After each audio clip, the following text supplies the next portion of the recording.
Well, good evening once again, and welcome to the Bear's Den. Right here in my little home studio downstairs in my basement. It's like an old bear's den, and I'm the grouchy old bear that lives here. Yeah, it's about as grouchy as I get right there. Was thinking about something interesting this evening to add to all the other instructional stuff. And eventually we'll be getting into some fun stories and other things that are more maybe entertaining as far as entertainment value goes. But for now, I'm kind of keeping it to stuff that I like to do as far as playing and things that help people play better and help me play better for that matter. And one of the things I was thinking about was shifting seamlessly in weird keys like the key of B. B is an odd key on this particular instrument. Now, every instrument has specific keys that are harder than others. And B, for violin, the hard keys are B, F sharp, and C sharp. Those, or D flat, either way. Those are the three boogers. Everything else is, really not that bad. But those three can be problematic. So the thing about the B, the key of B, if you just take the 1-4-5, which is B, E, and F sharp, right? So the B scale, most people will play the higher version, and they do that because it plays like an A scale, basically. Same fingering as this A scale that's over here, but it's just moved here. So it's a pretty common fingering. They're kind of used to it. What you don't see them do is down here. Now there's some different fingerings for this, so check it out. You can go middle finger, third, low one, then pull the one up. 2, 3, first finger low again, then back up to 1. So it's got a couple of weird slides if you do that. Or another option, use your pinky finger. 2, 3, expanded pinky, the big reach. And index, middle, ring. So on that one, all your fingers are spread out. Now, another option, this B can be played with the index fingers, the second position. 1, 2, 3, 4, 1, 2. So you're back to the very first pattern we had here. So that's one of those things that you've got those options. Now check out this option. You can do C flat position, if you want to call it that, which is third finger, fourth finger, low 1, low 2, which is right there on the 1, where the 1 normally is. 3, 4, 1, and then 2, which is a low 2, or you slide there, so you can.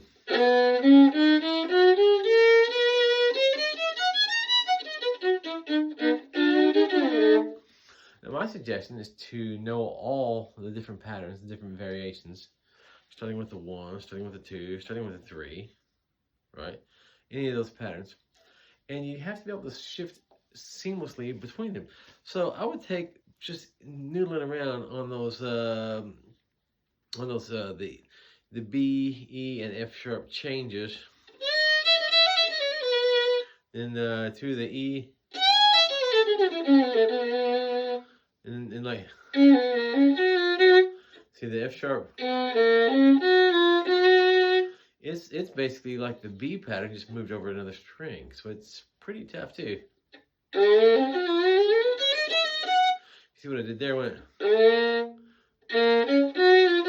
I'm still first position. I'm just using the high 1. Or now I'll shift second position.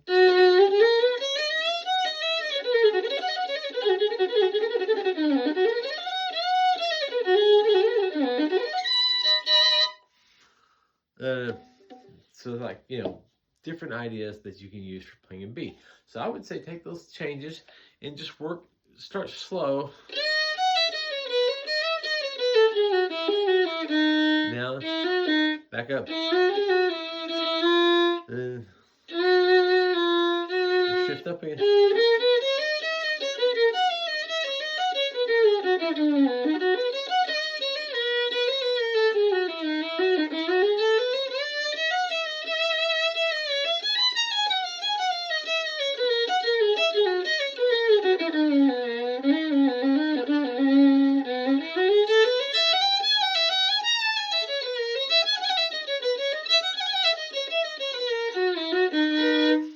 as you get more comfortable, you can just start bringing the speed out of it.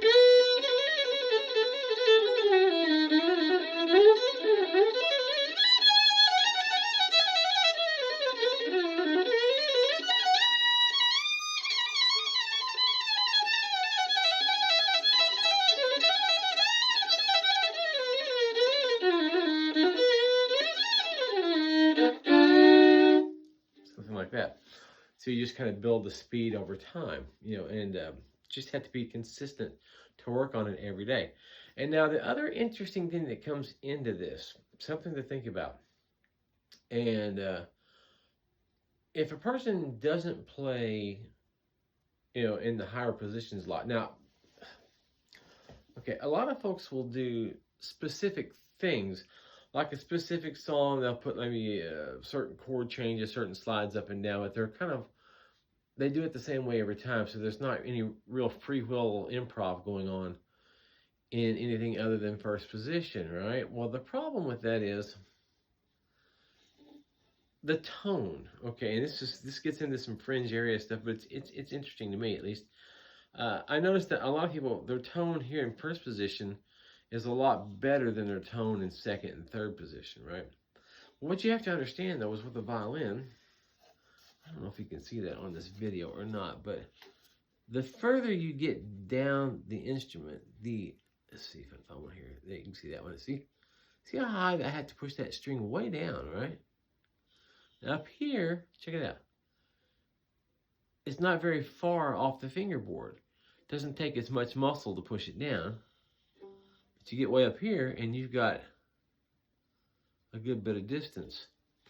And if you're not used to playing down there, you're not used to maybe adjusting the amount of finger tension. You don't want to use a whole lot of extra finger tension, but you want to use enough to make a solid contact with the wood. So, and it's kind of that law of diminishing returns thing, right? So what happens is that you want to have enough pressure on the string to cause it to contact the fingerboard to give you a good, in such a fashion to give you a good tone. But once you get to a certain level of tension, or pressure, any more that you add is not going to do any more good, right? So it's actually hurts your playing, slows you down. You don't want to use any more muscle or any more pressure than is absolutely necessary, because you always want to try to be relaxed when you play. That's the only way you'll ever play fast. But you still have to know how much pressure to give it to make sure you're developing a good tone. And that's what happens, because like if you're listening to the open strings and they ring really strong,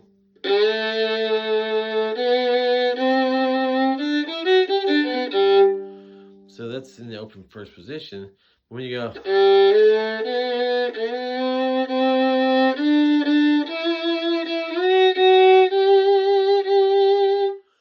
and when you start, that's just all on the one string.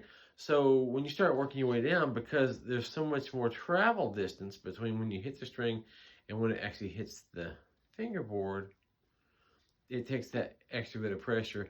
And to develop a good tone, you have to really anchor it in that one spot. See, so that's kind of the deal.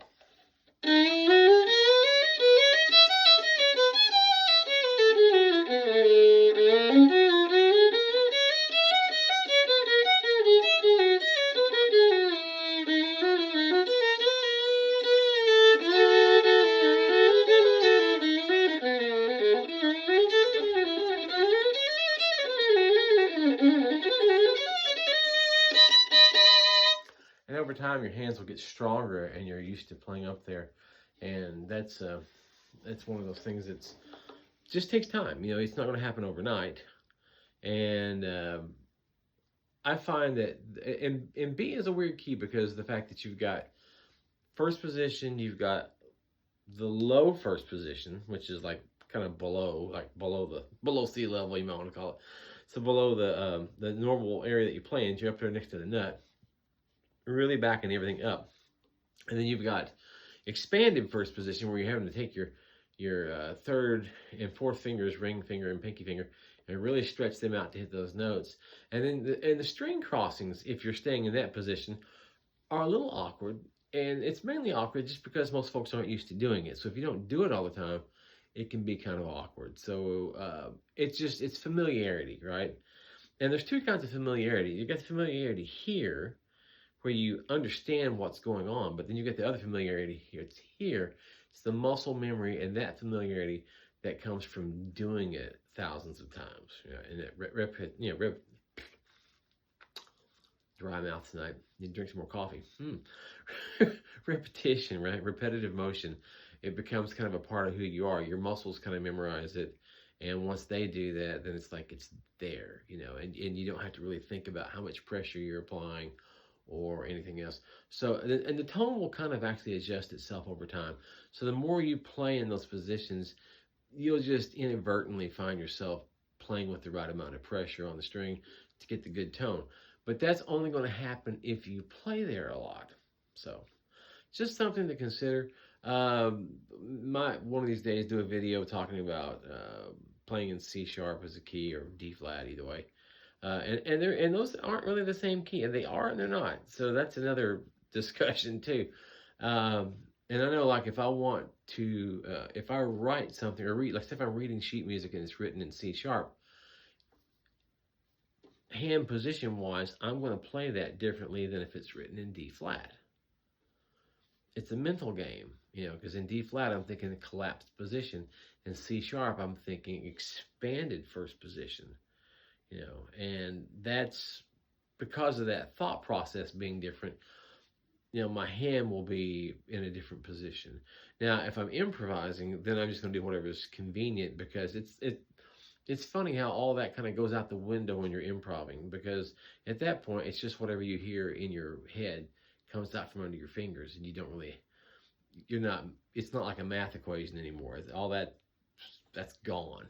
It's that having like learning a foreign language, and you're having a conversation with somebody. You get to a point where you know the language well enough that you can just have a conversation, and you're not really having to think about, what word means cat and what word means dog, or whatever it is, or that you're talking about, or candlestick, or whatever, dinner plate. You just get to where you think about the object, and then the word for that object just comes out. Well, this is kind of the same way. So we'll probably address that at some other point. But anyhow, that was just something that was kind of running through my mind this evening, and as I was practicing, and I wanted to share that with everybody. I do hope everyone's having a good evening. And the other thing I would say with my little podcast, because I will be doing interviews with different people here pretty soon. I like the idea of keeping everything positive. So when you come on here and look at the stuff that I'm posting, it's going to be positive. I think we need more of that in the world, more positive vibes and good feelings, and people being good to each other and sharing knowledge and sharing things that we experience that are good things. All right, y'all have a good evening, and we'll see you next time.